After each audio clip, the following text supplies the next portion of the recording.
Hello everyone, this is Jeff from the Ozark Mountains in Missouri, USA. Today we've got a quick video showing some extreme Commodore 64 bread bin case repair. This particular bread bin I got several years ago when I first started getting back into Commodores, and of course it got smashed in shipment. I tried some repairs on the case at that time, some of which worked out okay and some of which were pretty awful. In the course of doing some organizing recently, I came across this particular machine, which I affectionately have been referring to as the Junker. While it works fine, the only electronic repairs it really needed was a new PLA. As I mentioned, the case was a different story entirely. It was busted up pretty badly. And as I've had the Case Saver kit out for quite a while now, I thought, well, I'll go ahead and take a look at this one and see what else it needs to get it up in working shape. When I started, it was pretty rickety and there were breaks everywhere. And I didn't originally start to video this, but I took some still shots, which I'll mix in here as I describe the actions that were taken to get this thing back into shape. Let's take a look. This is what the bottom of the case started out as. The black circles around the mounting post are some epoxy I tried to put on there to hold the post together. That certainly didn't work out. Here's a close-up of the mounting post that I really bodged the repair on. Even the big front posts were cracked and I had glued them back together, and I tried to smear some epoxy around there to hold it together, but that was messy, it looks terrible, and it didn't do a good job. I started by scraping off all the old nasty epoxy, but first I drilled out the holes where the circuit board mounting post had been, because I was afraid those wouldn't be clearly marked after all the scraping in the previous epoxy attempt. So here you can see that I have drilled those 7 mounting holes through to the bottom of the case. This isn't always necessary. But in this case it was a little easier, and once it's done it really looks like it might have come from the factory that way. I don't find it objectionable at all. And here we have the bottom case all cleaned up, and we're ready to start again and try a different method and hopefully fix it up and make it really usable this time. The big front post sleeve was a little tricky because of the shape and the contour to fit the front of the case, and the fact there was very little clearance there. The wall thickness is only about 1 millimeter, and that would have been difficult to machine. So I 3D printed this part, but the strength is fine for this application. I then noticed that this little web piece between the user port and cassette port was broken, but just epoxying that little sliver wouldn't have been very strong. So I 3D printed a little gusset and epoxied that into place. Now you could have also machined this or just cut it out of a square block of plastic, but I just wanted to show what you can do if you have access to a 3D printer and maybe not a machine shop. And here is a view of the fixed up bottom case, and yes, all these repairs are visible, but they're only visible from the inside, and more importantly, they make the case usable once again. The top of the case was really a mess. The sanded areas you see here are where some cracks originally were, and I glued those back together years ago with either some acetone or super glue. And here I've sanded those areas flat, and I've cut the lip off 3 mounting tabs, and I'm going to glue those in over those previously broken areas to add some strength. And here we have a shot of the fixed up top case. Again, you can obviously see these repairs from the inside, but you can't see them from the outside. And this takes it from a worthless junk case to something that looks good, and it's still quite usable. Here is a quick video pan of all the repairs on the bottom case. You can see all the bottom mounting posts were replaced. One important thing when you're replacing these posts is you need to sand the area underneath there to give a little tooth for the epoxy to grip into. And here are the sleeves that were 3D printed to cover these broken posts.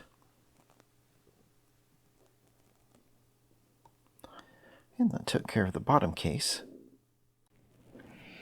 So we'll start on the outside of the top case. And you can see if I get the light at just the right angle, you can see where just maybe barely see the shininess from the glue I originally used to fix the crack in the case here. And this one's kind of visible, but you know, when you're sitting here typing on it, you don't notice it at all, and it's pretty nice and smooth. And the label I made up for it originally, calling it the Junker. If we take a look at the inside, you can see the extent of what's been done. Now, I cut off a repair tab because I didn't need this part of it, so I just cut that off and epoxied it on there to keep the original one from breaking. The other two are broken off and they've been replaced. Here's the corner of the case that was split. That was glued back together with acetone, and I added some epoxy in the corner as a gusset. All of the keyboard posts were sleeved. And there was 2 breaks here and a bit of a one here, which were glued with either acetone or super glue several years ago. I don't remember which. I sanded those areas off and cut the lip off of some tabs that I'd printed out a while ago that weren't quite up to snuff. I didn't want to sell them in kits, so I used them here as mending plates. And then we've got all the other mounting posts sleeved. And the front corners also had just the start of a crack right here, which I dribbled some acetone in and squeezed it in and out to make sure the acetone worked in there. And after letting that cure, I put a little epoxy in the corners to act as a gusset. Okay, let's get going putting this back together. I know the board works. Yes, I do put the shields back on. Your opinion may vary. That is fine.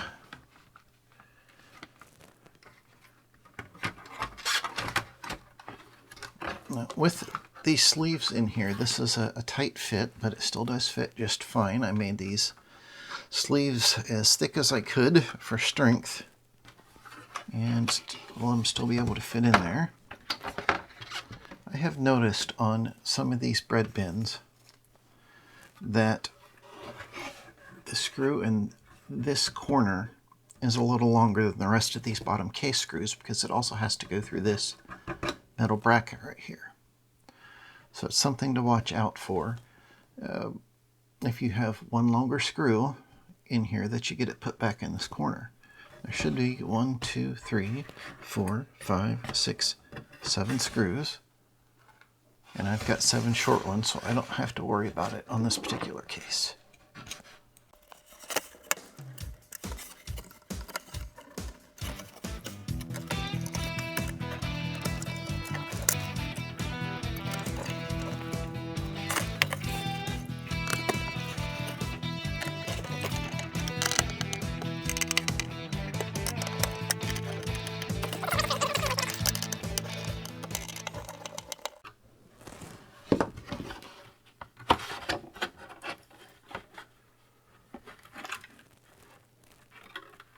And the best thing to do here would be to use a new piece of self-adhesive copper tape with conductive adhesive, but this will work good enough for our purposes.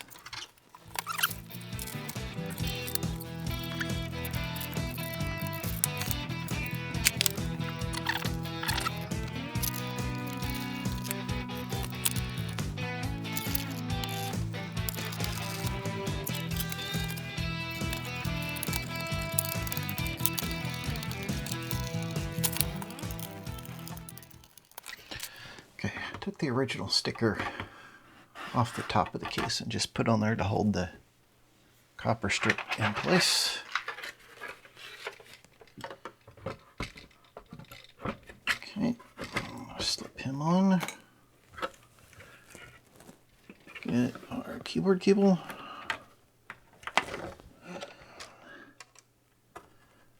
LED.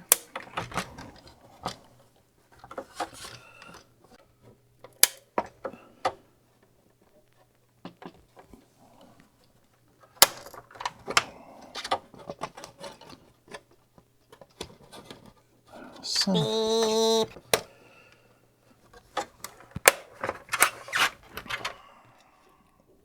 bit of a setback here. As I was lowering that down, this piece broke out, and you can see right here it had been glued previously in my first attempt years ago at fixing this case. And this part was already weak, and I had some alignment problems with this repair tab, and it went ahead and broke out this weak section. Normally this wouldn't happen even if the tab didn't fit in there correctly. The problem with the tab was that the original tab had broken off at an angle like this, and even though the repair tabs have a lip on here to align it over top of the old tab, this one I actually installed just slightly down, so it wasn't lining up quite right, so I just filed a little off the top there, and that took care of that problem. But now I need to mix up some epoxy and go ahead and glue all these pieces back into here and let that set until tomorrow, and then we'll finish fixing it. After epoxying that back together, it was obvious that was going to be a very weak repair. So I bent a piece of 1/2 millimeter diameter copper wire into a zigzag type shape, and then I melted that down into the plastic from the backhand side. This is similar to what body shops do to help repair plastic car bumpers and things like that. They have a heated zigzaggy shaped staple that they press down into the back of the part after epoxying it back together, and that staple helps hold the joint together and makes for a long-lasting repair. And you can see here, after a bit of sanding and filing, it looks a lot better. It still doesn't look new by any stretch of the imagination, but again, this is a repair on the inside. It's not visible from the outside, and we're transforming this back into a usable case.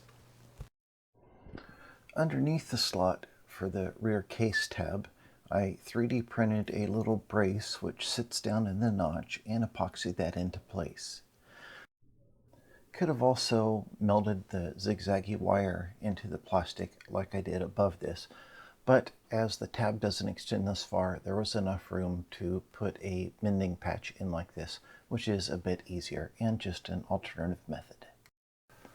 So this is the worst looking part of the case repair on account of these pieces chipped completely out of there, and there's always little tiny crumbs that aren't recoverable. But still, even though it's not perfect, it does transform it back into a usable case. And I think if one really wanted to go whole hog, you could use a little spot filler like they use for auto body work and smooth that off and repaint the case, and it would look virtually like new. Just when I thought we were in good shape and we could put the circuit board back in this case, I noticed another repair I had done years ago on the right hand side. I'll insert a bit of footage here. And I noticed that there was a new crack forming, and I dribbled some acetone in the cracks and squeezed it back and forth to get it to work in there, and I've let it set a couple hours now, and I've made some more zigzaggy copper wire, and I'm going to melt this in across the cracks kind of like so to help strengthen those. Now I'm doing this instead of gluing in a piece because there's no clearance under here. There's that metal plate on this side. So I've got my copper wire, I've got my soldering iron with a nice wide tip on it, and I've cleaned and sanded this area already.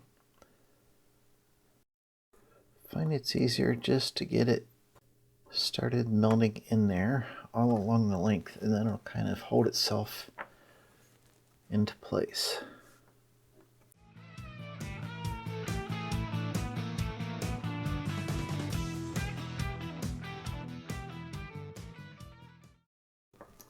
Okay, I've got that down under the surface now. It does make quite a mess, but it does make for a nice strong repair. And I'll smooth that out as good as I can with the soldering iron. Yep. And when you're done, you want to clean off your soldering iron tip really good again and then tin it back up. And I'll clip off that piece there. Then you can use a small file and some sandpaper, maybe from some Scotch-Brite, and clean this area up a little bit. It's on the inside. It doesn't have to be perfect, but we don't want it to be rough. So you can definitely tell that we did the repair there, but it doesn't look too bad, and that's going to add a lot of strength in that area. It'll keep it pulled together and stop it from wanting to crack out again. I made a smaller little zigzag piece that I'm going to put up in this area where the crack is up through there, but that's going to be hard to do on camera, so I'll just show you what that looks like once it's all done. Well, after I put that stitch in there, which you saw, and then I did this one, and this area was stiff, I was flexing this in a little more to make sure everything looked good, and I uncovered another crack. You can see I put a stitch in it right across there with this zigzag wire after dribbling some acetone in it and letting that cure. So this part right here is from my first repair attempt years ago, and you can just see where the crack started underneath, but I think we've got that all taken care of now. So now I guess we can put the circuit board back in it. One other slight modification I made was to trim off the front of the sleeves. While the circuit board fit in here with the cardboard shield and everything on it, I wasn't really happy with how tight it was, so I trimmed off the front back down to the original post. Did that on all three. And I'll go back and edit my 3D part file, so if I need to have any of these in the future, that will already be taken care of. Well, a week has gone by since I started on this, and we're about at the point I was last weekend when we had the big disaster and cracked the butt end out of the case. So let's see if we can get this to close up now and watch it work. Okay, here we've got our case. And I like to put my hand on the back here to make sure all the tabs are seating. We'll close it down, and there's no giant crack this time. Woohoo! So we'll take a look at the back. That looks pretty nice. It's all together properly. Drop our 3 front case screws in. Try to rotate those backwards till they seat, and then go forwards. There we go. That's a nice solid feeling case now. Keyboard feels good. What do you say we get this plugged in and see how it works? I'm over at the retro computer table now, and I've got the junker plugged in, and well, it's not so much a junker anymore. It does have a few battle scars showing its age, but then so do I. I've got Jumpman loaded up, so I think I'll play a game. Thanks for watching. If you have any questions or comments, please leave them down below. Also, if you'd like to support the Hey Birt channel, take a look in the description for the links to my Patreon and Subscribestar accounts. If you're not a subscriber, what are you waiting for? Look down below for that rectangular subscribe button and give it a click. And then click the bell-shaped icon so YouTube will let you know just as soon as I post a new video. That really helps, and I sure would appreciate it. Thanks. Until next time. Bye. I brought our bread bin over here to the retro computer table to plug it in and play a game of Jumpman. This did remind me of one thing on this particular board. The SID chip has a bad filter, so it sounds a little wonky at times, but that's fine. We've rescued this case from a piece of junk to something that's usable, but showing a few battle scars. But then, so am I. I hope some of the repair techniques shown in this video might help you out on some of your future repairs. There is a link to the C64 Case Saver kit in the description down below. If you have any questions or comments, please let me know in the comments section down below. I would love to hear from you. If you would like to support the Hey Birt channel, in the description down below, there are links to our Patreon and Subscribestar accounts. Also, if you're a subscriber to the channel, thanks, I really appreciate it. If you're not, what the heck you waiting for? If you look down below, you'll see a rectangular subscribe button. Click on that guy and you'll be subscribed. Then if you click on that bell-shaped icon, YouTube will be nice enough to let you know just as soon as I post a new video. I sure would appreciate it. That helps out a lot. I'm right on the threshold of having 1,000 subscribers, which is a big milestone, and I would appreciate a few more channel subscriptions. Thanks, and until next time, bye.